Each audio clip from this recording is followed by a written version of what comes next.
Hari pertama penyekatan penumpang KRL di stasiun Rangkas Bitung Lebak, Banten, sejumlah penumpang terpaksa membatalkan keberangkatan setelah tertahan di area checkpoint stasiun.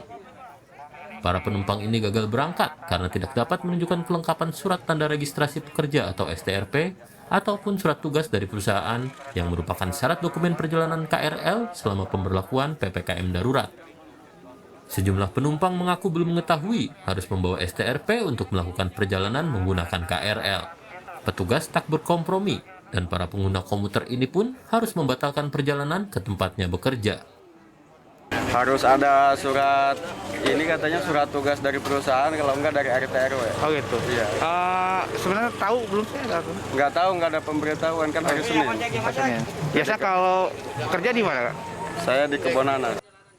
Sejumlah calon penumpang kereta rel listrik di stasiun Tangerang, Banten juga harus membatalkan perjalanannya karena tak bisa menunjukkan surat tanda registrasi pekerja ataupun surat tugas dari perusahaannya.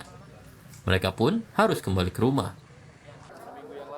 Di stasiun Bogor, Jawa Barat, petugas mengecek kelengkapan dokumen para pengguna kereta komuter. Selain STRP, penumpang juga dapat menunjukkan surat tugas dari pemerintah daerah dan atau pejabat minimal eselon 2 bagi ASN ataupun pimpinan perusahaan bagi karyawan swasta. Hanya pekerja sektor esensial dan kritikal saja yang boleh menaiki komuter. PT KCI mengatakan, pada pagi hari terjadi penurunan jumlah penumpang yang cukup signifikan hingga 40%. Namun, PT Kereta Komuter Indonesia masih memberikan dispensasi apabila ada penumpang yang terkait dengan kesehatan dan keselamatan nyawa.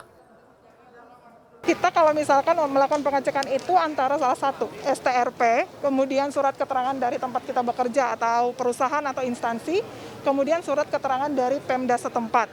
Di sini kita dapat sampaikan kepada pengguna jasa komuter yang menuju DKI, ini baiknya juga harus memiliki STRP karena transportasi publik yang dinaikin kan bukan hanya KRL. Sehingga kita harus memberitahu masyarakat bahwa begitu kita keluar rumah, kita harus menyiapkan surat-surat tersebut agar kita bisa beraktivitas sesuai dengan yang diizinkan. Sementara itu, hari pertama pemberlakuan surat tanda register pekerja di Transjakarta Senin kemarin, halte-halte nampak sepi. Meski menjadi salah satu syarat mobilitas pada masa PPKM darurat ini, para penumpang Transjakarta masih diberi dispensasi untuk naik Transjakarta, walaupun belum dapat menunjukkan STRP kepada petugas di halte.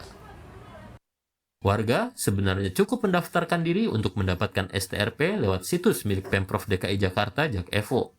Masuk dan memilih menu STRP dan mengunggah dokumen yang diminta. Selanjutnya, Dinas Penanaman Modal Pelayanan Terpadu Satu Pintu akan menerbitkan STRP paling lama 5 jam. Namun, tidak semua pengajuan STRP disetujui. Menurut Kepala Dinas Perhubungan DKI Jakarta, Syafrin Liputo, pengajuan yang ditolak karena tidak masuk kategori esensial ataupun kritikal. Saat ini total ada 47.000 yang sudah mengajukan, 33.300 sudah disetujui, ini per tadi pagi datanya, kemudian selebihnya ditolak. Untuk yang ditolak, ini tentu sesuai dengan instruksi Mendagri juga bahwa untuk kegiatan non-esensial itu WFH 100%. Ya. Jadi begitu ada pengajuan dari perusahaan secara kolektif, mereka masuk dalam kategori kegiatan non-esensial, maka otomatis rekan-rekan dari Dinas PMPTSP itu akan melakukan penolakan terhadap permohonan dimaksud. Penyekatan jadi upaya yang cukup ampuh untuk mengurangi mobilitas warga di wilayah DKI Jakarta. Namun, tetap ada potensi penularan COVID-19 jika di stasiun KRL ataupun posko penyekatan di perbatasan masuk Jakarta, penumpukan antrean warga tetap terjadi. Tim Liputan, Kompas TV.